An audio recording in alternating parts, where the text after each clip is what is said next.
উপদেষ্টার পদত্যাগ বাণিজ্য উপদেষ্টার পদত্যাগ বাণিজ্য উপদেষ্টার পদত্যাগ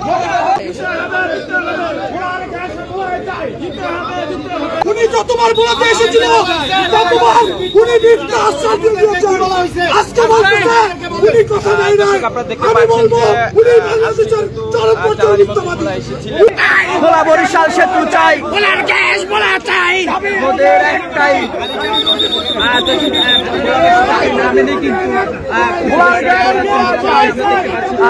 আপনারা সরাসরি আমি আপনাদেরকে ভোলার জেলা প্রশাসন কার্যালয় থেকে যুক্ত করেছি। দর্শক আপনারা দেখছেন যে ইতিমধ্যে তারা গাড়ি রেখে তারা পায়ে হেঁটে বেরিয়ে যাওয়ার জন্য চেষ্টা করছেন, কিন্তু ভোলার যেই নাগরিক সচেতন মহল আছে তারা ইতিমধ্যে থেকে গাড়িতে করেই পাঠানোর জন্য চেষ্টা করছে। ভুয়া ভুয়া স্লোগানে এখানে পুরো এই জেলা প্রশাসক কার্যালয় চত্বর পুরো একদম মুখরিত হয়ে গিয়েছে এবং আপনারা দেখছেন তারা ইতিমধ্যে ভুয়া স্লোগানের ভিতরে তারা পালিয়ে যাচ্ছে বললেই চলে। এক প্রকার তারা এখান থেকে আইন শৃঙ্খলা বাহিনীর নিরাপত্তার মাধ্যমে তারা এই জেলা প্রশাসক কার্যালয় থেকে ত্যাগ করছেন।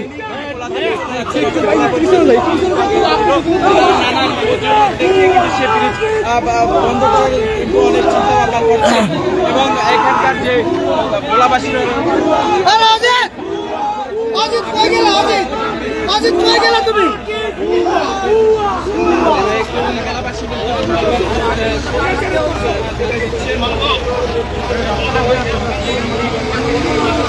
দর্শক ভোলাবাসীর একটি দাবি যৌক্তিক, যেটি হচ্ছে ভোলা বরিশাল সেতু